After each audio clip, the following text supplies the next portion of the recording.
જિલ્લા પ્રમુખ મારુતિ સેટોદરિયાના અધ્યક્ષસ્થાને ઓમકારનાથ ઠાકુર હોલ ખાતે ભારતીય જનતા પાર્ટી ભરૂચ જિલ્લાની જિલ્લા કારોબારી બેઠક યોજાઈ હતી।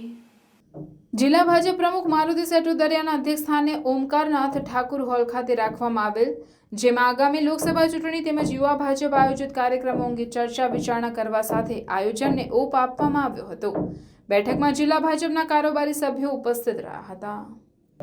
જિલ્લા કારોબારી બાદ મંડળ કારોબારીઓ ની બેઠકો થવાની 6 જાન્યુઆરી પહેલા બધી જ મંડળમાં કારોબારી બેઠકો પૂર્ણ થશે।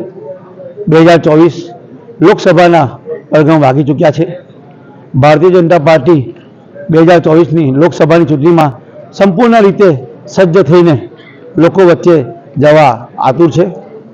ત્યારે આજની આ જિલ્લા કારોબારીમાં ભારતીય જનતા પાર્ટી આવનારા પાર્ટીના કાર્યક્રમો, સરકારની યોજનાઓ લોકો સુધી પહોંચે, લોકોને ખરા અર્થમાં એનો લાભ મળે તેની આયોજન કરનાર છે।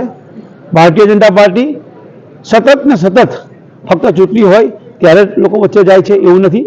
ચૂંટણી હોય કે ના હોય, 365 દિવસ ચરેવેટીની જેમ લોકોની વચ્ચે પાર્ટી જઈ, પાર્ટીના કાર્યકર્તાઓ જઈ અને લોકોની સમસ્યાઓને સાંભળી અને હલ કરવાના પ્રયત્ન કરે છે।